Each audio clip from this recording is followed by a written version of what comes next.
මුලින්ම අපි දානය ගැන චුට්ටක් කතා කරමු. සකස් කරගත්ත දානයේ අග්‍රම කොටස බුදුරජාණන් වහන්සේට පූජා කරනවා කියන චේතනාවෙන් තමයි අපි බුද්ධ පූජාවක් හැටියට පූජා කරන්නේ. එහෙම බුද්ධ පූජාවක් හැටියට දානයක් පූජා කරනකොට බොහෝ වෙලාවට අපි අර සාම්ප්‍රදායිකව අපිට හිතෙන්න පුළුවන් අපි දානයක් දෙනකොට ඉතින් කොහොමත් ඉස්සලා බුද්ධ පූජාව තියලානේ තියන්නේ. බුද්ධ පූජාව අර පුරුද්දක් හැටියට තියනවා කියලා හිතෙන්න පුළුවන්. ගාථාවක් තියෙනවා මෙන්න මෙහෙම. ඒ තමයි තිට්ඨන්තේ නිබ්බුතේ චාපි සමේ චිත්තේ සමේ පලං චේතෝ පනීදි හේතුහි සත්තා ගච්ඡanti සුග්ගතින් කියනවා. තිට්ඨන්තේ කියන්නේ බුදුරජාණන් වහන්සේ ජීවමානව වැඩ ඉන්නකොට. බුදු කෙනෙක් ජීවමානව වැඩ ඉන්නකොට යමෙක් බොහොම සද්ධාවෙන් කවුරු හරි කෙනෙක් බුදුහාමුදුරන්ට දානයක් පූජා කරනවා. එක්ක ගිලන්පසක් පූජා කරනවා. බුදුරජාණන් වහන්සේටම යමක් පූජා කරනවා. නිබ්බුතේ චාපි බුදුරජාණන් වහන්සේ පිරිනිවන් පෑවට පස්සෙත් උන්වහන්සේට පූජා කරනවා කියන චේතනාවෙන් අපිට ත්‍රිවිධ චෛත්‍ය බුදුහාමුදුරුවෝ පෙන්න පූජා කරන්න ඕන දේවල්. ඒ තමයි එක්ක ශාරීරික ධාතුන් වහන්සේලා තැන්පත් චෛත්‍යයක් වෙනුවෙන් අපි මල් පූජා කරනවා, ගිලන්පස පූජා කරනවා, බුද්ධ පූජාව තියෙනවා. ඊළඟට පාරිභෝගික බුදුහාමුදුරුවෝ පරිහරණය කරපු දෙයක්. ජයශ්‍රී මහ බෝධීන් වහන්සේ පාරිභෝගික වස්තු අතර අග්‍රයි කියනවා. උද්දේශික කියන්නේ බුදුහාමුදුරුවෝ වෙනුවෙන්ම. දැන් අපි බුද්ධ ප්‍රතිමා වහන්සේ නමක් ගමු. දැන් මේ නිවසේ බුද්ධ ප්‍රතිමා වහන්සේ නමක් තැන්පත් කරලා අපි දානේ අග්‍රම කොටස පූජා කරේ බුදුහාමුදුරන්ට පූජා කරනවා කියලා ප්‍රතිමාවකට. උද්දේශික චෛත්‍ය, ශාරීරික, පාරිභෝගික, උද්දේශික. එතකොට මේ ත්‍රිවිධ චෛත්‍ය උදෙසා අපි පූජා කරනකොට චේතනාව තියෙන. මොකද පින රැස් වෙන්නේ චේතනාවේ.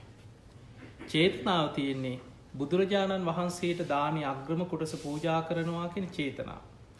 ඒ චේතනාවෙන් නම් අපි බුද්ධ පූජාව තියන්නේ සමේ චිත්තේ සමේ පලං කියන. එයාගේ හිත සමාන නම් අර ජීවමාන බුදු කෙනෙකුට පූජා කරපු කෙනෙක්ගේ හා සමාන හිතක්ම නම් එයාට තියෙන්නේ. මම මේ බුදුහාමුදුරන්ටමයි පූජා කරන්න කියන චේතනාව නම් සමේ පලං. ඒහා සමාන විපාකයක් අපිට ලැබෙනවා කියනවා. ඉතින් අපි ඕක දන්නේ අපි අර පුරුද්දක් වශයෙන් අපි බුද්ධ පූජාව තියෙනවා. ඉස්සල්ලාම දාන පූජා කරන්න කලින් බුද්ධ පූජාව තියෙනවා. හැබැයි තේරුම් ගන්න ඕනේ චේතනාව තුලයි පින රැස් වෙන්නේ. ඒ නිසා දානයක් පූජා කරද්දී බුදුහාමුදුරන් පූජා කරනකොට චේතනාව තුල බුද්ධ පූජාවක් බුදු කෙනෙකුට දානයක් පූජා කරා හා සමාන ආනිසංස ඇති පිනක් අපේ චේතනාවේ රැස් වෙනවා බුද්ධ පූජාව තියෙනකොට. ඊළඟට සංඝයාට පූජා කරනකොට මතක තියාගන්න දැන් අද මේ ඔබේ ප්‍රදේශයේ මේ විහාරස්ථානයේ ඉන්න ස්වාමීන් වහන්සේ වැඩියා. විශේෂයෙන් මම ඊයේ තමයි කැනඩාවට වැඩි. ඉතින් ඒ වැඩම කරපු ගමනේ ටොරන්ටෝ ඉඳන් අද උදේ පාන්දරින්ම මේ කැල්ගරි වලට ආවේ. ඉතින් කොහොමාරි ඔබට අවස්ථාව සැලසුණා ස්වාමීන් වහන්සේලා දෙනමකට දානි පූජා කරන්න. හැබැයි එක නමකට වේවා දෙනමකට වේවා කීප නමකට වේවා දානයක් පූජා කරනකොට හිතන්න මේ සංඝයා උදෙසා දන් දෙනවා. සමහරලාවට අපි දන්න නිසා මේ ගලිකම හාමුදුරන්ට පූජා කරනවා දානයක් දෙන්න ඕන කියලා හිතෙන්න පුළුවන්. හැබැයි සංඝයාට දෙනවා කියලා හිතන්න. එතකොට ඒකේ රැස් වෙන චේතනාව මේ පින හරි ප්‍රබලයි. දැන් බුදුහාමුදුරන්ට පවා පෞද්ගලිකව දෙන ඒවා. දැන් දක්ඛිනාවේ බංග සූත්‍රයේ තියෙන මේ වගේ ලස්සන සිදුවීම. බුදුරජාණන් වහන්සේගේ සුළු මෑණියන් මහා ප්‍රජාපති ගෝතමිය. බුදුහාමුදුරු බුදු වෙලා අවුරුද්දකට පස්සේ තමයි කපිලවස්තුපුරයට වඩින්නේ. උන්වහන්සේ රජගහනුවර ඉන්නකොට සුද්ධෝදන රජතුමා කණ්ඩායම් ගණනාවක් අමාත්‍යවරු පිටත් කරා අනේ කොහොම හරි බුදුහාමුදුරන්ව වඩම්මගෙන එන්න මට මැරෙන්න කලින් බුදු පුතාව දකින්න ඕන කියලා. ඒ ගිය හැමෝම බුදුහාමුදුරන්ගෙන් බණ අහලා පැවිදි වෙලා රහත් වුණා. ගිය කාරණේ ඉෂ්ට වුණේ නැහැ. කොහොම කණ්ඩායම් 8ක් ඇරි. අන්තිමට 9 වෙනි වතාවේ තමයි කාලුදායි අමාත්‍යවරයා ඇතුළු 1000ක පිරිසක් පිටත් කරලා අරින්න. එතනදී බුදුරජාණන් වහන්සේ වඩිනවා කියලා දැනගත්ත වෙලාවේ මහා ප්‍රජාපති ගෝතමිය තමන්ගේ මතින් සිවුරක් හදන්න පටන් ගත්තා.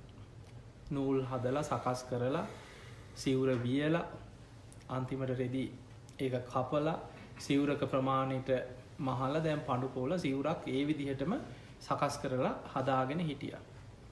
දැන් තමන්ගේ මතින්මයි මේක හදාගත්තේ.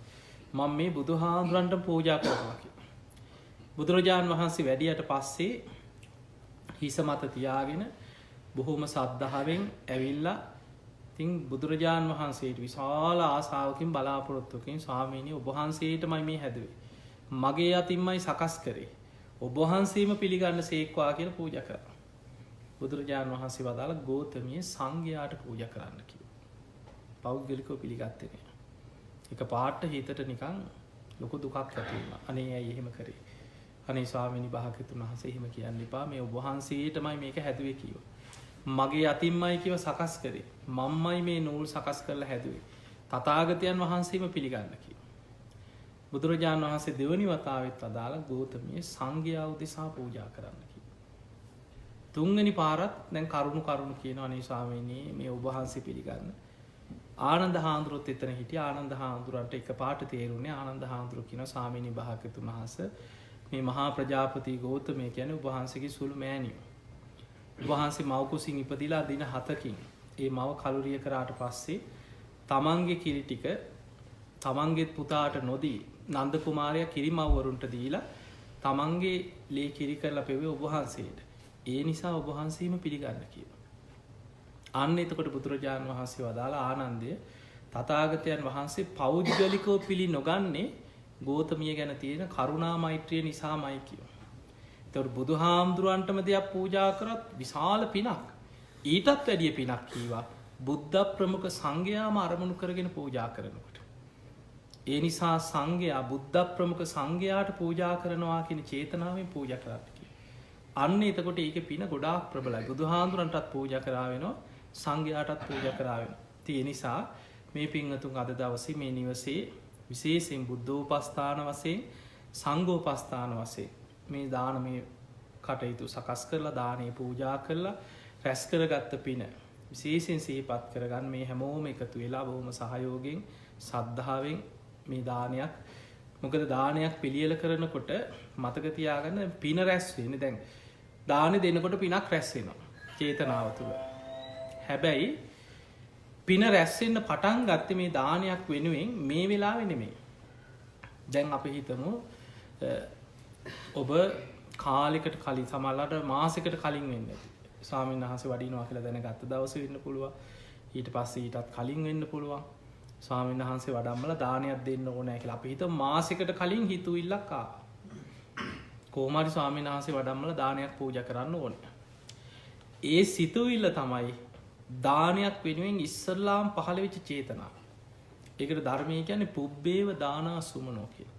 දානයට පෙර මුලින්ම හිතේ පහළ වෙන දානමය චේතනාව. චේතනාවනේ කර්මයක් වෙන්නේ. එතකොට ඒ චේතනාවත් එක්ක දැන් බලන්න එහෙම සිතුවිල්ලක් ආවට පස්සේ අපි ඒක ඔස්සේ යන හැටි ඊට පස්සේ දැන් ඒක ඔස්සේ හිතනවා. දැන් මේක කොහොමද කරගන්න පුළුවන් වෙයිද? ඊළඟට ගෙදර කතා වෙනවා. ඊට පස්සේ මේකට සැලසුම් හදනවා හිතෙන්. කොහොමද මේක කාටද කතා කරන්නේ මේක හරියට කරගන්න පුළුවන් වෙයිද? එතකොට දාන වෙලාව වෙනකම් අපේ සිත කය වචනය කියන තුන්දොරින් ඒ දානයක් වෙනුවෙන් බොහෝ චේතනා පහළ වෙනවා. එතකොට දාන වෙලාව වෙනකොට විශාල චේතනා ප්‍රමාණයක් පුණ්‍ය කර්ම ගොඩක් ඒ වෙනුවෙන් රැස් වෙලා ඉවරයි. දාන පූජා කරනකොට දදං චිත්තං පසාදේති. අපි දානයක් දෙනකොට එතන අවශ්‍ය කරුණු ටිකක් තියෙනවා. දැන් අපි ඕන තරම් දාන දෙනවා තමයි. දාන පූජා කරනකොට කර්මඵල විශ්වාසය තියෙනවා. මේ දානේ පිනක් මට රැස් වෙනවා. මේක පිනක්. මේක විශාල පිනක් කියලා කර්මඵල විශ්වාසය තියෙනවා. ඊළඟ එක තමයි දදං චිත්තං පසාදේ. හිත පහදවාගෙන දන් දෙන්න. ඊළඟට කර්මඵල විශ්වාස සියතින් පූජා කරන්න කියනවා. ගෞරවයෙන් පූජා කරන්න. සක්කච්ඡන් දානන් දෙති. සකස් කරලා පිළිවෙලකට දන් දෙන්න. එහෙම දානයක් බෙදනකොට පූජා කරනකොට ගෞරවයෙන් දන් දෙනකොට දානෙ දෙන වෙලාවේ පින රැස් වෙනවා. දැන් අපි තුන් දැන් දානෙ වන්දනත් ඉවරයි.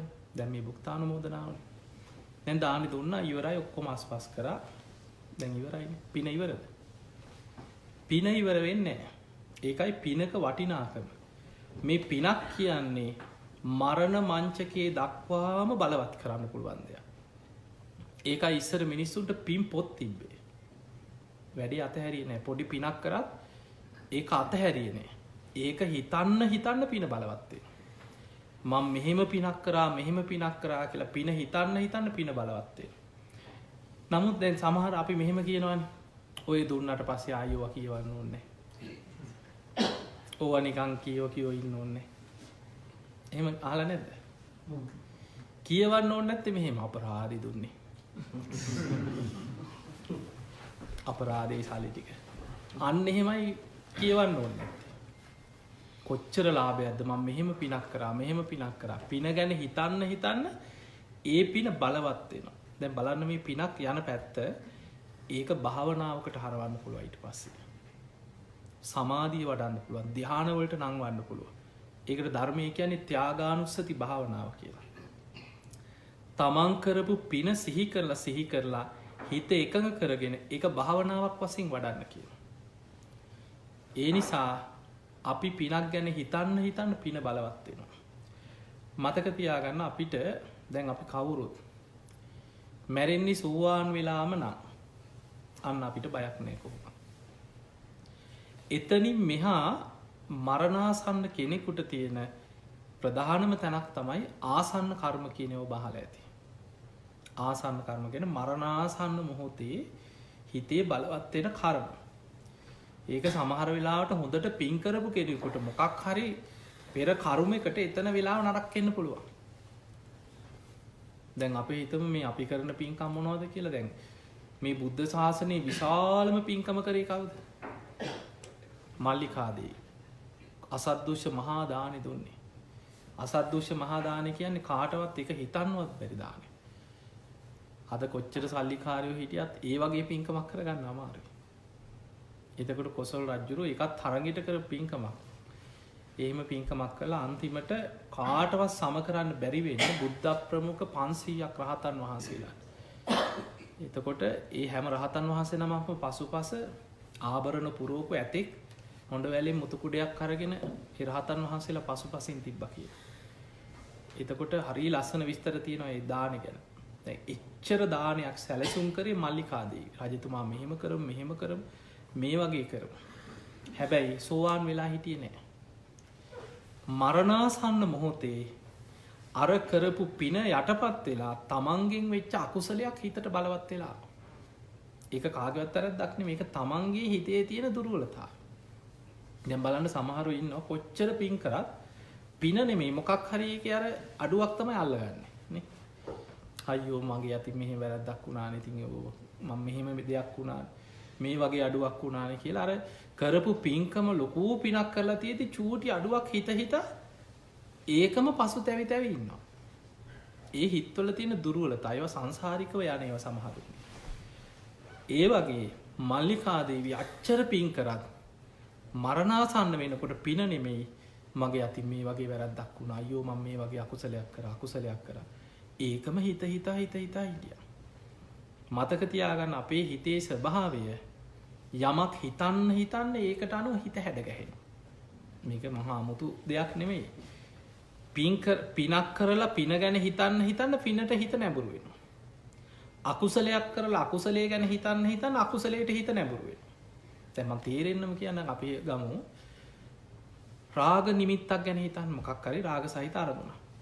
ඒක හිතන්න මොකද වෙන්නේ? නෝපන් රාගේ උපදින උපන් රාගේ වැඩෙනවා. ඒක තමයි හිතේ ස්වභාවය. ද්වේෂය ගැන හිතන්න තරහකාරයෙක් ගැන. අසවලා මට මෙහෙම කරා මුන් අපිට මෙහෙම කරා කියලා තරහකාරයා ගැන හිතන්න මොකද වෙන්නේ?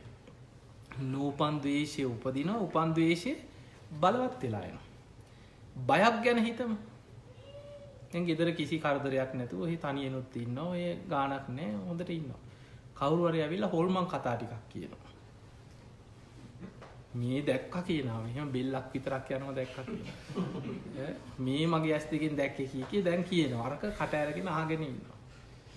දැන් ගෙදර තනියෙන් ඉන්න බය හිතෙන්නේ නැද්ද ඊට පස්සේ? අර බය හිතෙන අරමුණක් හිතට ගත්තට පස්සේ ඒක හිතන්න මොකද වෙන්නේ? නෝපන් බිය උපදින උපන් බිය වැඩෙනවා. ඒක හිතේ ස්වභාවය. යමකට හිත නැඹුරු කරලා ඒ ගැන නිතර හිතන්න හිත ඒකට අනුව හැඩගැහෙනවා. ඒ වගේ තමයි අකුසලයක් ගැන හිතන්න අකුසලයට අනුව හිත හැඩගැහෙනවා. කුසලයක් ගැන හිතන්න කුසලයට අනුව හිත හැඩගැහෙන. මේක බුදුවරු පහළ වෙලා අපිට පෙන්නලා දුන්නේ මෙන්න මේ ක්‍රමවේදය තමයි හදාගන්න. හැම බුදු කෙනෙක්ගෙම ක්‍රමවේදය හකුලෝලා තියෙන උතන්ට සබ්බ පාපස්සා කරනවා. සියලු අකුසල් වලින් වලකිනවා විතරක් නෙමෙයි. දැන් අපි හිතමු මම සීල් සමාදන් වුණා කියලා පරණ කුණු හිතා හිටියොත් මොකද වෙන්නේ?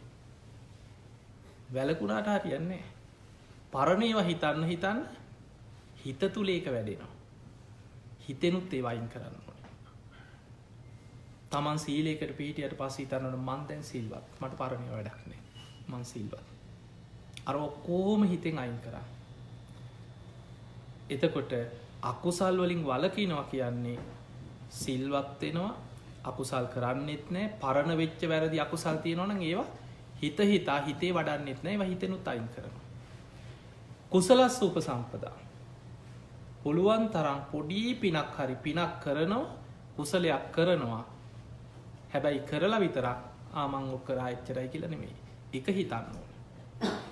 ඒක හිතන්න හිතේ ඒක වැඩෙනවා. ඒක වඩන්න ඕනේ. උපසම්පදා කියන වඩනවා. ඒ නිසා පුළුවන් තරම් පින් කරනවා, කරපු පිනම හිතා මම මෙහෙම පින් කරා කියලා හිතේ වඩනවා. කුසල් වඩනවා. සචිත්ත පරියෝධපන තමන්ගේ හිත දමනය කරනවා. අකුසලයට නැඹුරු කරන්නේ නැතුව කුසලයක් තුල දමනය කරනවා. ඒ තම බුද්ධානුශාසන ඔක තමයි බුදුවරුන්ගේ අනුශාසන. එතකොට ඔය විදිහට අපිට හිතක් සකස් කරගන්න පුළුවන් නම් අපි අකුසලයෙන් හිත ගලවලා කුසලයේ තුල හිත ධර්මාවබෝධය පැත්තට අරගෙන යනවා. ඕකම තමයි තව ඔය සතර සම්‍යක්ප්‍රධාන වීර්ය පැත්තෙන් ගත්තා. ගැඹුරින් කොහෙන් කතා කරත් කැරකිලා ඉන්න උතන්ටම තමයි. ඒ නිසා අපේ හිත අපි දක්ෂ වෙන්නට ඕනේ කුසල අරමුණක් තුල වඩන්න පුරුදු කරන්න. ඒ නිසා මේ දැන් බලන්න ඔබ අහලා ඇති විමානවත්වයේ තියෙන සිදුවීම් අහලා ඇති. ලොකු පින්කම් නෙමෙයි. සමහරලාවට ඔබට ඒව ඇහෙනකොට හිතේ අයියෝ අපි කොච්චර පින්කම් කළා තියෙනවද ඔවත් පින්කම්ද කියලා. බත් හැන්දක් පූජා කරලා ඔන්න මැරෙනකොට දිව්‍ය ලෝක යනවා. ඒක මතක් කියලා. වතුර ටිකක් පිපාසෙන් හිටපු කෙනෙකුට වතුර ටිකක් දුන්නා කියලා. මෙන්න මැරෙනකොට ඒක මතක් කියලා දිව්‍ය ලෝකෙ ගිහිල්ලා. විසි කරන්න යන පිට්ටු කෑල්ලක් පිණ්ඩපාතේ වඩින ස්වාමීන් වහන්සේ නමකට පූජා කළා මැරෙනකොට ඒක මතක් කියලා දිව්‍ය ලෝකය යනවා. එතකොට මේ වගේ කතා සිදුවීම් ওই විමානවත්වයේ ගොඩාක් තියෙනවා. ඒ ඔක්කොම තියෙන අර ආසන්න කර්ම ගැන තියෙනවා. එතනදී මුගලන් මහරහතන් වහන්සේ තමයි ගොඩක් කතා වලට මුල් වෙන්නේ. මොකද උන්වහන්සේ නිතර දිව්‍ය ලෝකෙට වඩිනවා. ඒ දෙවියන් මුණ ගැහිලා ඒ අයගෙන් අහනවා පින්වත් දෙවිය, පින්වත් දෙව්දුව ඔබ මේ වගේ සැප සම්පත් විඳින ඔබට මෙච්චර දිව්‍ය විමාන තියෙනවා. ඔබ මොන වගේ පිනක්ද කරේ කියලා අහනවා. හැබැයි ඒ දෙවිවරු කියන කතාවක් තියෙනවා. ඒ විමානවත්වයේ අපිට වැදගත්ම ටික තියෙන එතන. ස්වාමීනි මං කරේ පුංචි පිනක් කියනවා. හැබැයි මං ඒ පින නිතර සිහි කරලා බලවත් කරා කියනවා. මට මැරෙනකොට ඒ පින මතක් වුණා කියනවා. එතකොට අපි දක්ෂ වෙන්න ඕන මරණ මංචකයේ පින සිහි කරගන්න. ඒකයි දක්ෂතාවය. අපි කොච්චර පින්කම් කරලා තිබුණත් මරණාසන්න මොහොතේ අපිට පින සිහි කරගන්න බැරි වුණොත් පින නැති වෙනව නෙමෙයි ඊළඟ ජීවිතේට විපාකේ බලවත් කරගන්න බැරි වෙනවා. කවදා හරි ඒක විපාක දෙයි. හැබැයි ඊළඟ ජීවිතේට අපිට සුගතියකට යන්න ඒක මතු කරලා ගන්න තියෙන අවස්ථාව ගිලිහිලා යනවා. ඒ නිසා පෘථග්ජන ජීවිතේ බොහොම භයානකයි. දැන් අපි මේ මොනවා කරත් ඔබ මේ කැනඩාවේ නෙමෙයි ලෝකෙ කොහේ හිටියත් හිතන්න එපා අපි ගොඩ කියලා. අපි විශාල අනතුරක ඉන්නේ. ඒ අනතුර අපිට තේරෙන්නේ අපිට මේ පේර ඇහැට පේන දේවල් වලින් ලෝකෙ දකින්න දේවල් වලින් අපි එදාට මොනවා හරි කරගෙන නිකන් හරියන්තම් කියලා අපි හිතාගත්තට දැන් අපිට දැන් මේ හිටියට හිතන්න මේ බණහන අපේ නිරේගාමී ආශ්‍රව නැද්ද? තිරිසන් ලෝකෙට අපි වැදගෙන යන ආශ්‍රව නැද්ද මේ හිත අභ්‍යන්තරේ? ප්‍රේතාපායට අපි වැදගෙන යන ආශ්‍රව තියෙනවා. අපි දන්නේ නැහැ මේ හිටියා තව ටික වෙලාවකින් පපු හිර වෙලා මැරෙන්න පුළුවන්. මේ හොඳට හිටපු මිනිස්සු ටිකකින් ආරංචි වෙන අසවලා නැති වුණා කියලා. ඒ නිසා මරණාසන්න මොහොතක අකුසලයක් බලවත් වෙලා දුගතියකට වැටුනොත් කවුද බේරගන්නේ? කාටවත් බෑ. නතම් මාතා පිතා කෛරා. අම්මා තාත්තට බෑ කියන අපායකින් බේරන්න. අඤ්ඤේ වාපිත ඥාතකා. නෑදෑයෝ ඔක්කොම වට වෙලා කෑ ගැහුවත් අපේ කෙනාට එහෙම වෙන්න දෙන්න බෑ කියලා නෑදෑයන්ට බේරන්නත් බෑ. සම්මා පනීහිතං චිත්තං. තමන් උත්සාහයෙන් වීරියෙන් ධර්මයේ දියුණු කරගත්තොත් සේය සෝනං තතෝ කරු. ධර්මයෙන් ඔබ ශ්‍රේෂ්ඨත්වයට පත් වෙනවා. ඒ නිසා මොකද ප්‍රායෝගිකව ගත්තාම අපි ගොඩාක් මරණාසන්න අය ළඟ ඉඳලා තියෙනවා. ගොඩාක් පණ යන අය ළඟ මම ඔය හිත හදන්න උත්සාහ කරලා තියෙනවා, පිරිත් කියලා තියෙනවා. ධර්මයේ කියද්දි පණ ගියා ඉන්නවා. ගොඩාක් වයසට ගිය අය උස්සගෙන එනවා අපි ළඟට. මරණාසන්න අය අරන් එනවා. ඒ නිසා අපි දන්නවා මේක ලේසි දෙයක් නෙමෙයි. කොච්චර බණ දැනගෙන හිටියත්, ධර්මයේ දැනගෙන හිටියත් මරණ මංචකයේ ධර්මයේ හිතල්නවා කියන එක ලේසි දෙයක් නෙමෙයි. හැබැයි නොසිතන චරිත අපිට පිටින් හොයන්න බෑ. සමහර හිතන්න බැරි චරිත ධර්මය අල්ලනවනේ අන්තිම මොහොතේ. ඒවා සසර පින්වල තියෙන ලක්ෂණ. කාලයක් බණ භාවනා කරගෙන බුදුන් ඇඳගෙන හොඳට පින්කම් කරගෙන ඉන්න අය ඉන්නවා. අන්තිම කාලේ සමහරු පිරිත් ටික කියනවටත් බයිනවා. බණක් අහන්නේ. ඒ මට්ටමට මනස විකෘති කරගන්නවා. සමහරුගේ අකුසල් බලවත් වෙන මහ පුදුම විදියට. සමහර චරිත ඉන්නවා හිතා ගන්න බෑ. හොඳට අතහරීම පුරුදු කරලා ධර්මයේ සිහි කරගෙන ධර්මයේ හිත පිහිටවා ගන්න අය ඉන්නවා. ඒ නිසා මේ පෘතජ්ජන ස්වභාවය අන්තිම මොහොතේ හරි ධර්මය ඇල්ලුවොත් ගොඩ යනවා මතක තියාගන්න. ඊළඟ ජීවිතේට හරි සුගතියක යා ගන්න පුළුවන්. සමහර සිදුවීම් තියෙනවා හරි පුදුමයි. ඔය තියෙන එක තැනක ඔය රහතන් වහන්සේලා පවා ගොඩක් වෙලාවට අර අන්තිම මොහොත ගැන හරියට හිතලා තියෙනවා. එක තැනක තියෙනවා මුගලන් මහරහතන් වහන්සේ උන්වහන්සේ එක ගල්ලෙනක වැඩ හිටියා. ඔය ගිජ්ජකූට පර්වතය ආශ්‍රිත හැමදාම උන්වහන්සේ පිණ්ඩපාතේ වඩිනකොට ගොපලු තරුණයෙක් ඉස්සරහට හම්බ වෙනවා හරක් ටිකක් දක්කගෙන යන. මේ ගොපලු තරුණයා ඉතින් උන්වහන්සේව දකින්නකොට අර සාමාන්‍යයෙන් අර හාමුදුරුවනේ කියන්නේ අර ඒ වගේ ස්වාමීනි කියාගෙන යනවා එච්චරයි. ඉතින් උන්වහන්සේට වචනයක් කතා කරගෙන එක්කෝ ඔළුව නමාගෙන යනවා. ලොකුවට මේ බණ ඇහිල්ලක් සද්ධාාවක් ඒව නැහැ. දවසක් උදේ පාන්දර මුගලන් මහරහතන් වහන්සේ භාවනා කරනකොට දැක්කා එදත් අර ගොපලු තරුණයා මුණ ගැහෙනවා. හැබැයි ඔහු එදා අනතුරකින් මිය යනවා. ඒ කර්මයක්. හැබැයි ඔහුගේ හිත පැහැදුනොත් මරණ මංචකේ සුගතියක යවන්න පුළුවන්. මුගලන් මහරහතන් වහන්සේ පාත්තරය අරගෙන වෙනද වගේම අර ගොපලු තරුණයා එන පාරේ වැඩියා.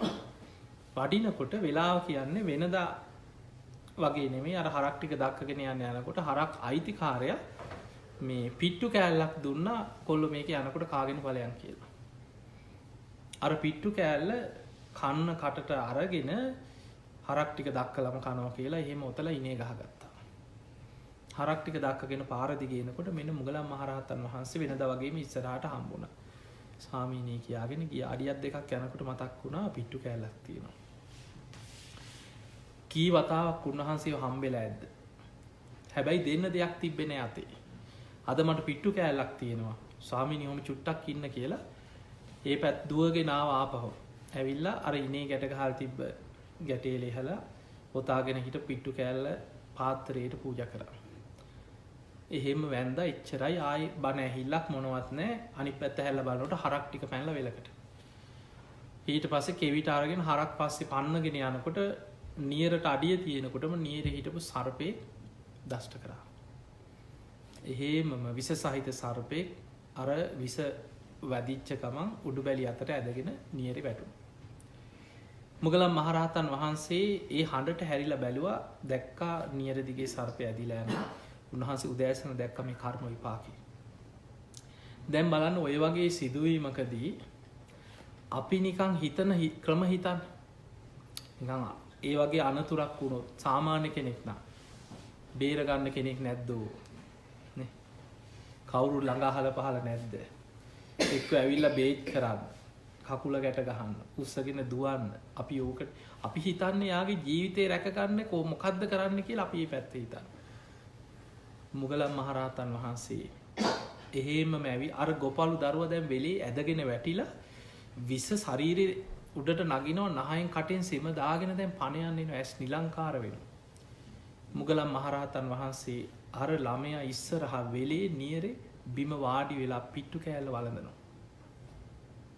අර ඇස් වලින් යන්තම් බොඳ වෙලා ඇස් ඇරෙනකොට තමන්ගේ ඉස්සරහා මොග්ගල්ලාණන් වහන්සේ තමන් පූජා කරපු පිට්ටු කෑල්ල වළඳනවා ඇස් දෙකට පේන. අනේ සාදු කියුණා එහෙම පණ ගියා. නින්දෙන් පිබිදියා වගේ තව්තිසා දිව්‍ය ලෝකේ පහළ වුණා. අර අන්තිම මොහොතේ හිත පහදවපු ඒ පිනයි බලවත් වුණේ එතන. දවසක් මුගලන් මහරහතන් වහන්සේ දිව්‍ය ලෝකෙට වඩිනකොට බොහෝ දෙවි දේවතාවු පිරිසක් පිරිවරාගෙන ඇවිල්ලා වන්දනා කරා ස්වාමීනි මම එදා අර ගොපලු දරුවකේ ඔබ වහන්සේට පිට්ටු කෑල්ලක් පූජා කරා. අද මම මේ තරම් දිව්‍ය සැප සම්පත් ලැබුවේ ඔබ වහන්සේට පිට්ටු කෑල්ලක් පූජා කරපු පින කියලා. එතකොට ඒ වගේ ඔය වගේ සිදුවීම් ගොඩාක් අපිට ධර්මයේ පේනවා. ඒ නිසා මේ මරණාසන්න කෙනෙක්ගේ හිත හදනවා කියන එක කරපු කුසලයක හිත පිහිටවනවා කියන එක ගොඩාක් වැදගත් දෙයක්. ඒ නිසා දැන් මෙතනින් අපි ප්‍රායෝගික පැත්තකට එනකොට අපි ගත්තාම අපිට ඕන තරම් අවස්ථා මුණ ගැහෙන්න පුළුවන් නේ. අපි දන්නේ නැහැ ජීවිතේ අපේ පවුලේ 10 දෙනෙක් කියන්නේ කවදා හෝ මලකේවල් කීයක්ද? 10ක්. අපිට යාළු හිත මිත්‍රයෝ 100ක් 200ක් ඉන්නවා කියන්නේ කවදා හෝ මලකේවල් 300ක්. දෙමව්පියෝ ඉස්සර වෙනවා. දෙමව්පියෝ ඉදිරියේ දරුවෝ ඉස්සර වෙනවා. අම්මා තාත්තා ඉස්සර වෙනවා. ස්වාමියා ඉස්සර වෙනවා. සමහර ලාවට ඔබට ඕන තරම් අත්දැකීම් ඇති. ඔබේ ආච්චි වෙන්න පුළුවන්, සීයා වෙන්න පුළුවන්, අම්මා තාත්තා වෙන්න පුළුවන්. එවැනි වෙලාවක අපි ඇත්තටම ගත්තොත් අපි ධර්මයේ තුල ගත්තොත් අපි කවුරුත් මැරෙනවා. අපිට දුක කියන එක දැනෙනවා. ඒක ආයේ අමුතු දෙයක් නෙමෙයි මේ කවුරුත්. කෙලෙස් ප්‍රහාණය කරපු රහතන් වහන්සේලා නෙමෙයි. ආර්ය සත්‍යයක්. පිය විප්පයෝගෝ දුක්ඛෝ. ප්‍රියයන්ගෙන් වෙන්වීම දුක. ඒක ආර්ය සත්‍යයක්. හැබැයි අපි ධර්මයේ දන්න කෙනෙක් නම් බුද්ධිමත්ව ඒ වෙලාවේ කරන්න තියෙන එකම දේ තමයි අඩුම ගානේ කරපු පිනක් කනට කරලා සිහි කරා. ලොකු දෙයක් ඔබ දැන් ලොකු දෙයක් දන්නේ නැති වෙයි. අඩු ගානේ බුදු ගුණ ටික හිතක අකුසල් යටපත් කරලා කුසලයක් බලවත් කරන්න තියෙන ප්‍රබලම කුසලයේ බුදුගුණ මානසිකාරය. ඒක කොච්චර බලවත්ද කියලා බුදුහාඳුරු පෙන්නනවා මයි සද්ධා මත්තම් ප්‍රේම මත්තම් සබ්බේතේ සග්ග පරායනෝ කියන. සද්ධා මාත්‍රයක් ප්‍රේම මාත්‍රයක් මරණ මංචකේ බුදුහාඳුරු ගැන හිතේ බලවත් වුණොත් සබ්බේතේ සග්ග පරායනෝ. ඒ සියලු දෙනා සුගති පරායන වෙනවා කියන. ඒ නිසා අපි ජීවිතේ යාළුවෙක් වෙන්න පුළුවන්, ලෙඩෙක් බලන්න ගිය වෙලාවක වෙන්න පුළුවන්, වයසට ගිහිල්ලා මරණාසන්න වෙච්ච කවුරු හරි හිතවතෙක් වෙන්න පුළුවන්. කල්යාණ මිත්‍රයෙක් නම් ඒ කෙනාට පරලොවෙන් සංග්‍රහයක් හැටියට සුගතියක යන්න අපිට කරන්න තියෙන එකම දේ කරපු පිනක් කුසලයක් සිහි කරලා බුදුගුණ මානසිකාරයක් තුල හිත පිහිටවලා සද්ධාවෙන් හිත රැකලා දෙන එක විතරයි මතක තියාගන්න. වෙන මොනවත් නැහැ. අපි ලෝකේ මොන බෙහෙත් හේත් දුන්නත් බීපු බෙහෙත් වලින් සුගතිය යනවා. ලෝකේ ඉහළම රෝහලේ තියලා රත්තරන් ඇඳක් තුල තියලා තිබ්බත් ඈ ලෝකේ කොහේ තියාගෙන බෙහෙත් ප්‍රතිකාර කරා ඒවෙන් සුගතිය යවන්න බෑ. කෙනෙකුට සුගතිය යන්න නම් මරණ මංචකේ බලවත් කරන්න තියෙන සද්ධාව, සිල්වත්කම, ධර්මීය ගැන ඇති වෙන පැහැදීම, සුත කියනවා. ඊළඟට කරපු පිනක්, ත්‍යාග සම්පත්තිය, වඩපු නුවණ, අර හිත රැකගෙන හිතේ දියුණු කරගත්ත යම් නුවණක් තියෙනවා. ඔය පැත්ත තමයි අපිට බලවත් කරන්න තියෙන්නේ. ඒ නිසා මේ ධර්මීය ගැන හැම වෙලාවෙම සිහි කරා. සිහි කරලා මරණ සතිය වඩන්න කියන්නේ ඒකයි. නැත්නම් අපිට ප්‍රමාදය කියන එක අපිට යමුතුවෙන් එන්න දෙයක් නෑ. ඒක අපේ හැම වෙලෙම ඒකනේ මේ තාම සසර යන්නේ. පස්සේ බැරිය ඔයාට තව කල් තියෙනවා. පස්සේ බැරිය කියලා එකක්. ඒක නිකන් ඒක තමයි අපි මේ සසරේ ඇදගෙන යන දේ. ප්‍රමාදේ හැම වෙලෙම හිතෙනවා. ඒ ප්‍රමාදේ නැති කරගන්න නම් දැන් බලන්න බුදුහාමුදුරන්ගේ අන්තිම බුද්ධ වචනයත් ඒකනේ. අප්‍රමාදේන සම්පාදේ. අප්‍රමාදීවම කුසල් වඩන්න කියලා. එතකොට අප්‍රමාදී භාවය කියන එක අපි ඇති කරගන්න නම් මරණ සතිය වඩන්න කියනවා. හැම වෙලේම හිතන්න දැන් මම මැරුණොත් කොහේ යයිද? හදිසියෙවත් මම මැරුණොත් මෙහෙම ඉඳලා බැරි වෙලාවත් මම මැරුණොත් මං කොහේ යයිද? මොනවද මං දැන් මං වෙනුවෙන් පරලොවට මං රැස් කරගෙන තියෙන්නේ? ඒ විදිහට තමන් ගැන තමන් හැම වෙලේම සිහි කර කර තමන්ගේ ජීවිතය දිහා බලන්න. අන්න එහෙම බලනකොට තමන්ට වීරිය ඇති කරගන්න පුළුවන්. ධර්මයේ දියුණු කරගන්න පුළුවන්. ඒ නිසා අපි කවුරුත් මතක තියාගන්න කර්මය දායාද කරගෙන කර්මයේ උප්පත්තිය කරගෙන කර්මයේ ඥාතියා කරගෙන කර්මයේ පිළිසරණ කරගෙන යන ගමන. මේ ඔක්කොම කර්මයත් එක්ක අපි රැස් කර කර යන දේවල්. පෙර කර්ම ගෙවනවා. අලුතෙන් කර්ම රැස් කර යනවා. ජීවත් වෙනවා කියන්නේ මේ වෙන දෙයක් නෙමෙයි. දැන් රහතන් වහන්සේලා ගැන තමයි කියන්නේ මෙහෙම. කීනම් පුරාණ. උන්වහන්සේලා පෙර කර්ම ෂේ කරලා. නවන් නත්ති සම්භව. අනාගතයේ භවයක් පිණිස අලුතෙන් කර්ම හදන්නෙත් නැහැ කියන. විරත්ත චිත්තා ආයතිකේ බවස්මි. ආයමත් අලුත් භවයක හිත පිහිටන්නෙත් නැහැ. තේකීන බීජා අවිරුල්හි ඡන්දා. බීජයක පැලවෙන ස්වභාවය නැති කරා වගේ. නිබ්බන්ති ධීරා යථායම් ප්‍රදීප පහනක් නිවිලා ගියා වගේ එතනම නිවිලා යනවා. ඒකට හේතුව පෙර කර්ම ෂේ කරලා අලුතෙන් කර්ම සකස් කරන්නෙත් නැහැ. නමුත් කෙලෙස් සහිත අනිත් හැම දෙනාම අපි පෙර කර්ම ගෙවා අලුත් කර්ම සසරට රැස් කර යනවා. ඒ නිසා ඒ අපි සසරේ වපුරපු දේවල් අපිට එක එක විදිහට එනවා. ඒක මොන විදිහට හිටියත් එනවා. මතක තියාගන්න මේ කර්ම වල ස්වභාවය. දැන් බලන්න අපේ ජීවිතවල අපිට එක පැත්තකින් ලැබෙනකොට තව පැත්තකින් විඳවන්න දෙයක් නැද ජීවිතේ. ඒක කාටත් තියෙනවා. රජෙක් වුණත් එහෙමයි. කොසල් රජුරු දඹදිව හිටපු ප්‍රබලම පාලකයා. මැරුණේ කාත් කවුරුන් නැතුව අම්බලමේ කියලා. එතකොට රජකම් කරගෙන දඹදිව ප්‍රබලම පාලකයා හැටියට හිටියට මැරුණේ අම්බලම. ජීවිතේ කොහෙන් හරි තමන් අසරණ වෙන තැනක් එනවා. සමහර වෙලාවට අපිට එක්කෝ හොඳ කරගන්න බැරි ලෙඩක් හැදෙනවා. ඒ ලෙඩේ නිසා ජීවිතේ හැමදේම තියෙනවා. ඒ ලෙඩේ නිසා එක්ක අපි විඳවනවා. සමහරවිට මොකක් හරි මානසික ප්‍රශ්නයක්. මොකක් හරි දෙයක් ජීවිතේ. ඒ කර්ම විපාක දැන් හිතන්න බිම්බිසාර රජුරෝ ගැන හිතන්න. ඔබ හිතන්න සෝවාන් වෙන්න පින තිබ්බා. පොඩි පිනක්ද සෝවාන් වෙන්න? රජකම් කරන්න පින තිබ්බා. රජගහනුවර මගදී ප්‍රධාන පාලකයා. එතකොට බුදුහාමුදුරුවන්ට පළවෙනිම තමන්ගේ ආරාමය මේ බුද්ධ ශාසනයට ආරාමයක් හදලා පූජා කරේ රාජකීය උයන පූජා කරේ. දැන් රජුරුවනේ ඉතින් රජුරුවන්ට ඕන තරම් මුළු රටේම භූමිය අත්පත් කරගන්න පුළුවන්. රාජසන්තක කළා ඕනෑම ඉදමක් ආරාමයක් හැටියට දෙන්න බැරිය. හැබැයි තමන්ගේ රාජකීය උයනම කොටි සෙනසුන් හදලා පූජා කරා වේලුවට. බොහොම පින්කම් කරා. සුවාන් වුණා. හැබැයි සංසාරේ හතුරේ ආව පලිගන්න. කොච්චර වද දුන්නද බලන්න.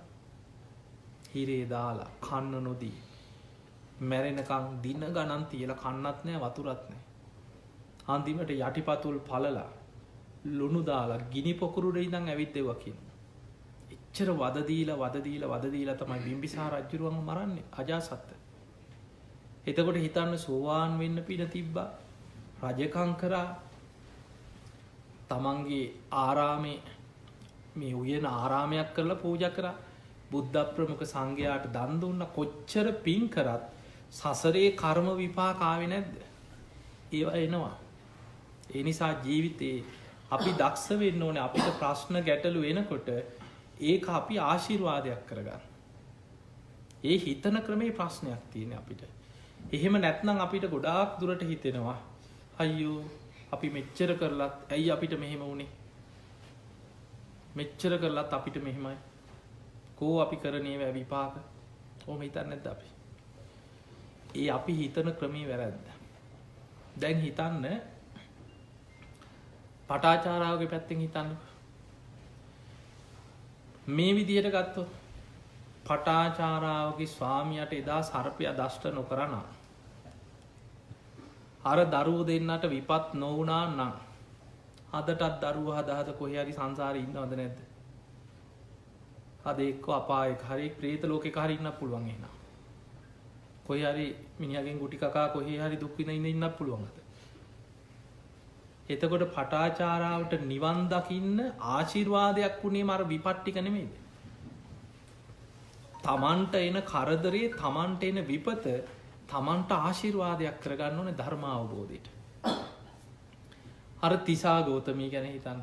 තමන්ගේ එකම දරුවා මැරිලා. දරුවා සනීප කරලා දෙන්න කියලා අර නොමලගේකින් අබ හොයාගෙන දරුවා වඩාගෙන තිබි. ඒකම මේ විදිහට හිතන්නකො තිසා ගෞතමීගේ දරුවා එදා නොමැරුණා නම් අදටත් දරුවා අදහද සසරේ ඉන්නවද නැද්ද? එතකොට තමන්ට එන විපත අපි හිතන ක්‍රමයෙන් අපිට ආශිර්වාදයක් කරගන්න දක්ෂ වෙන්න ඕන. සුනාමිය මතකනේ. අපි කාටත් අත්දැකීම් තියෙනවා.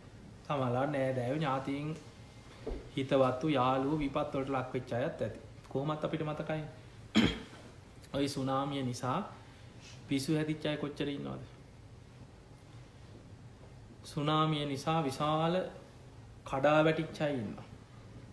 ඔය අතර දවසක් මට මීට අවුරුදු කීපයකට කලින් මං ධර්ම දේශනා කර කර යනකොට එක ආරණ්‍යකදී වයසක වගේ ස්වාමීන් වහන්සේ නමකුයි තරුණ වගේ දෙන්නෙකුයි හාමුදුරුවෝ දෙන්නෙක් ඇවිල්ලා මට වන්දනා කරා. ඒ වන්දනා කරනකොට වැඳලා ඉවරලා අර වයසක හාමුදුරුවෝ කිව්වා මේ ස්වාමීනි මේ මගේ පුතා කිව්වා. තාත්තයි පුතයි දෙන්න පැවිදි වෙලා තියෙනවා. සුනාමියෙන් 6 දෙනෙක් මැරුණා කිව්වා. ඉතුරුනේ තාත්තයි පුතයි දෙන්න විතරයි. ඒ දෙන්න විතරයි ඉතුරුනේ. ගෙදර අනිත් 6 දෙනා මැරිලා. 3 දෙනෙක්ගේ මිනිහක්වත් දැක්කේ නැහැ කිව්වා. ඒ දෙන්න කල්පනා කරාලු. ඒ විදිහේ කල්පනා කරාලු පුතේ තාත්තා කිව්වලු ඒ ගෙදර ඔක්කොම ඉතින් බණ අහගෙන ඉඳලා තියෙනවා. සසරේ කොච්චර අපි මේ වගේ විපත් වලට මුහුණ දීලා ඇද්ද? තව තවත් සසරේ ඉපදී හිටියොත් මීටත් වැඩිය දුක් විඳ යන්න වෙනවා. මොකක් හරි පිනකට අපි දෙන්න බේරුණා. හැබැයි ධර්මයේ දියුණු කරලා කොහොම හරි සසරින් ගැලවෙමු කියලා. හොඳයි තාත්තේ කියලා දෙන්නම ගිහිල්ලා පැවිදි වුණා. දැන් බණ භාවනා කරගෙන ආරණ්‍යක හොඳට ගුණධර්ම වඩ아가න ධර්මයේ දියුණු කරගෙන ඉන්නවා. එතකොට දැන් නිවන් මාගේ යනවා. එතකොට බලන්න අර සුනාමියම ඒ විපතම ධර්මාවබෝධයට තමන්ට ආශිර්වාදයක් කරගත්තා. සසරින් මිදෙන්න. ඒ සුනාමිය නිසාම ඇයි අපිට මෙහෙම වුණේ කිය කොච්චර ජීවිතේ ඔළුව අවුල් කරගත්ත අය කොච්චර ඉන්නවද? ඒ නිසා අපි හිතන ක්‍රමයයි අපි හදාගන්නවා. ඒ හිතන ක්‍රමේ හදාගත්තට පස්සේ අපිට ධර්මය අල්ලගන්න පුළුවන්. හැම වෙලාවෙම හිතන්න අපි කවුරුත් ඔබත් මමත් අපි කවුරුත් බුදුහාඳුර පෙන්වි කම්මස්සකා සත්තා. මේ සියලු දෙනාම සසරේ තම තමන් අපි කවුරුත් මේ කර්ම නියාමයක් තියෙන. මේ බුදුහාඳුර කරන දෙයක් නෙමෙයි. මේක ලෝක ධර්මතාවය. ධම්මට්ඨිති ධම්ම නියාමතා කියන්නේ. කර්ම ඒක නියාම ධර්මයක්. ඒ ලෝකේ කර්මයත් එක්ක ඉපදෙමින් මැරෙමින් ඉපදෙමින් මැරෙමින් කර්මයේ දායාද කරගෙන කර්මයේ උප්පත්තිය කරගෙන කර්මයේ පිළිසරණ කරගෙන අපිම සසරේ වපුරපු දේවල් අපි අස්වැන්න නෙලාගෙන යන ගමනක් මේ. ඒ නිසා පුළුවන් තරම් වීරියෙන් අකුසල කර්ම ප්‍රහාණය කරමින් කුසල කර්ම දියුණු කරගනිමින් හිත දමනය කරගනිමින් ධර්මයේ දියුණු කරගන්න දක්ෂ වෙන්න. ධර්මානුකූලව ගුණධර්ම පුරා ගන්න. ඒ නිසා විශේෂයෙන් අපිට පේනවා මේ වගේ රටවල් දැන් ඔබ ගත්තාම අපි ගොඩක් රටවල් වල ධර්ම දේශනාවලට යනකොට අපි දකිනවා ඔබට මේ රටවල් වල අවශ්‍යතාවය තියෙන කෙනාට ධර්මයේ දියුණු කරගන්න ඕනෑ කියන උනන්දුව අවංකව ඇති වුණොත් ධර්මයේ දියුණු කරගන්න හොඳ ප්‍රතිරූපදේශයක්. හැබැයි අවශ්‍යතාවය තියෙනවා.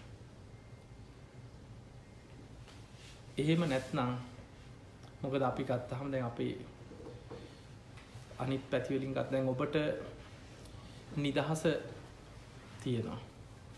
අද බණහන්න පුළුවන් අන්තර්ජාල ඉන්ටර්නෙට්ටින් කොච්චර බණ තියෙනවද ත්‍රිපිටකේ ඕන තරම් කියවන්න පුළුවන් අද සරල පරිවර්තන අන්තර්ජාලයෙන් ඕන තරම් බණහන්න පුළුවන් කොච්චර බණහන්න පුළුවන් අවස්ථාවක් තියෙනවද ඉතින් ඒ නිසා ඔබ ලෝකේ කොහේ හිටියත් ඔබට ධර්මයේ දියුණු කරන්න අද අවශ්‍ය පරිසරය තියෙනවා ඒ නිසා ධර්මයේ දියුණු කරගන්න උත්සාහයක් ගන්න කල්යාණ මිත්‍ර සේවනයේ තියෙනවා බණක් අහන්න පිනක් කරන්න පින්කම් කරන්න පිරිසක් ඉන්නවනේ මේ රටවල් වල අර මේ භාවනා කරනවට ධර්මයේ දියුණු කරනවට එහෙම නීති රීති හැංගි කරන්නේ නැහැ. මොකද අපි ලෝකේ ධර්ම දේශනා කරනකොට අපි දකින්න අපි සමහර රටවල අපි බණට ගියාම මැද පෙරදිග පැත්තේ කොච්චර බයද කියලා. මට මතකයි මම කුවේට් වල සැරයක් අපි වැඩම කළ තානාපති කාර්යාලේ ඒ දවස් 3ද කොහෙද පුදුම බයෙන් රටෙන් එළියට යන්නේ එතනින් යන්නේ තානාපතිතුමාගේ නිල වාහනේ තමයි අපි එක්ක ගියේ වෙන වාහනයකවත් යන්න බෑ ඊට පස්සේ පාරකවත් බහින්න බෑ ඒ තානාපති කාර්යාලේ වැඩසටහන කරනකොට කීප දෙනෙක් දුවගෙන ඇවිල්ලා ඊට පස්සේ කට්ටියට මට දැක්ක රහසින් වගේ කියනවා මොකක් හරි බනහා හිටපු ගොඩක් අය නැගිටලා දිව්වා පස්සේ මේ ඒක ඉවර වුණාට පස්සේ මං ආකත් ඇහුවා මොකක්ද ඒ කියලා බලපුවාම ඒ කට්ටිය ඉන්න ගෙවල් වගේක් සර්ච් කරන්න එනවා කියලා තියෙන බුදු පිළිම තියෙනවා නම් හංගපල්ලා කියලා. අහුවෙයි කියලා. ඉතින් අර කට්ටිය දුවගෙන ගිහිල්ලා එක කෙනෙක් මට ඇවිල්ලා කිව්වා බුදු පිළිමේ හැංගුවේ අර කොමඩ් එකේ උඩ වතුර ප්‍රෙස් කරන එක ඒක ASCII තමයි කිව්වා බුදු පිළිම හංගන්නේ. සමහරු එක්ක වහලේ කොහේ හරි අර කානුකට හරි මොකක් හරි එකට ගිහිල්ලා මේ චූටි පිළිමයක් ඒකත් හංග තමයි අවුනොත් එක්ක දඬුවම්. කොච්චර බයෙන්ද ජීවත් වෙන්න බෑ. බුදුන් අදින් වෙසක් කාඩ් එකක් තියාගන්න. ඒ වගේ එක කානුවක් ආසේ කොහේ හරි හංගනවා ගිහිල්ලා. ඊට පස්සේ හොරෙන් අරගෙන අනේ හොදලා වැඳලා ආයි හංගලා තියෙනවා. ඉතින් කොච්චර බයෙන්ද මේ බුදුන් අදින්නේ. ඔබට එහෙම කරදරයක් තියෙනවද? ඔබට කොච්චර හොඳට පින්කම් කරන්න, නිදහසේ බණහන්, ධර්මයේ දියුණු කරන්න. ඒ නිසා මේ රටවල් වල ওই සීතල ආරවම මොනවා තිබුණත් ධර්මයේ දියුණු කරගන්න ඔබට ලොකු අවස්ථාවක් තියෙනවා. ඒ නිසා මේ අවස්ථාවෙන් හොඳ ප්‍රයෝජනයක් ගන්න, බණහන්න, පින්කම් කරන්න. ඉතින් දැන් අද හවස ධර්ම දේශනාවක් තියෙනවා, හෙටක් තියෙනවා. මේ ධර්ම දේශනා දෙකට සම්බන්ධ වෙන්න. ඊළඟට ඉතින් ඕන තරම් ඉන්ටර්නෙට් එකේ අන්තර්ජාලේ බණ තියෙනවා. බණ අහන්න ධර්මයේ දියුණු කරගන්න ලොකු උත්සාහයක් ගන්න. කරුණු 5ක් දියුණු කරා. සද්ධාව. දවස ගානේ Taman තුල බලන්න. සද්ධාව දියුණු වෙන්නේ නැහැටි. හිතට එකඟව සීල් රකින්න. ලෝකෙට පේන සීල් රකින්න ඕනේ. Tamanගේ හිතට එකඟව හෘද සාක්ෂියට එකඟව සීල්වත් ජීවිතයක් ගත කරන්න. ඊළඟට දහම් දැනුම දහම් පිපාසයක් ඇති කරගන්න. එතකොට නිදා ගන්න කලින් හරි අර නිකන් බණක් ඇහුවේ නැත්නම් කෑවේ නැහැ වගේ එකක් තියෙනවා. අන්න ඒක තියෙන්න ඕනේ. නිදා ගන්න ගිහිල්ලා හරි බණක් අහන්න ඕනේ. කොහොම හරි වාහනේ යනකොට හරි බණක් අහන්න. දවස ගානේ අලුත් ධර්ම කරුණු එකතු කරගන්න දහම් පිපාසයක් ඇති කරගන්න. ධර්මයේ ගැන එහෙම ආස කරන්න. ඊළඟට අර සමහරුන්ට තියෙනවා අර ඔබ කැනඩාවේ නෙමෙයි ලෝකෙ කොහේ හිටියත් අර ලංකාවේ කුණු හොයන මානසිකත්වයක් තියෙනවනේ. නැද්ද එහෙම? අර ඒක තියෙනවා සමහරුන්. දැන් මේ දවස්වල ඔය දේශපාලන ඒවා ප්‍රවෘත්ති රටේ කුණු ඕන්න ඕකෙන් ඔළුව ගලව ගන්න පුළුවන් නම් ගොඩාක් බේරෙන්න පුළුවන්. දැන් මම මෙච්චර ලෝකේ බණ කිව්වා මොනවා කරත් මම දැන් අවුරුදු ගානක් ටීවී බලන්නේ. ටීවී අතහැරියා. කාලයක් ඔය මම බණට ගිහිල්ලා ඇවිල්ලා මහරෑ මාත් ඔය දේශපාලන සාකච්ඡා බලනවා. මටම තේරෙනවා නිකන් ද්වේෂය නූපන් ද්වේෂය උපදිනවා. උපන් ද්වේෂය වැඩි වෙනවා. මම මගේ හිත දිහා බැලුවා. මොකද්ද මේ වෙන්නේ? ඔක්කොම ගැලෙව්වා, ටීවී ගැලෙව්වා. ඔක්කොම ගලවලා අයින් කරා බලන්නේ. ඒ නිසා දැන් අවුරුදු ගානක් මගේවත් ඔය බණ අපි බණ කියනවා. ඒ නිසා ඒවෙන් ටිකක් ඔළුව හදාගන්න. අපි මෙහෙ හිටියා කියලා, අපි බැන හිටියා කියලා අපිට අපේ හිත දූෂණය වෙනවා මිස අපිට හදන්න පුළුවන් දෙයක් නෑ. ඒ නිසා ඒ වගේ අර හිතට අකුසල් රැස් වෙන ඒ වගේ ඒවායින් ගොඩාක් දුරට ඈත් වෙලා ධර්මයත් එක්කම ජීවත් වෙන්න පුරුදු වෙන්න. එතකොට නිකන් ලොකු සතුටක් තියෙනවා හැම වෙලෙම හිතේ. දවසකට බණක් අහනවා නිදා ගන්න කියලා ඒ බණ හිතා ඉන්නකොට එහෙම නිින්ද යනවා. අලුත් ධර්ම කාරණයක් සිහි කර කර ඉන්නවා. එක්ක මෛත්‍රී භාවනාව ගැන හරි බුදු ගුණයක් හරි හිත ඉන්නවා. හොඳට නිින්දෙන් මැරුණා සුගතිය ඉන්නවා. ඒ නිසා ඒ වගේ හිත රැක ගන්න දක්ෂ වෙන්න. ඊළඟ එක තමයි පොඩි වෙලාවක් හරි භාවනාවකට හිත පුරුදු කරන්න. ඒක පුරුදු කරගත්තට පස්සේ හරි පහසුයි. ටික ටික හරි.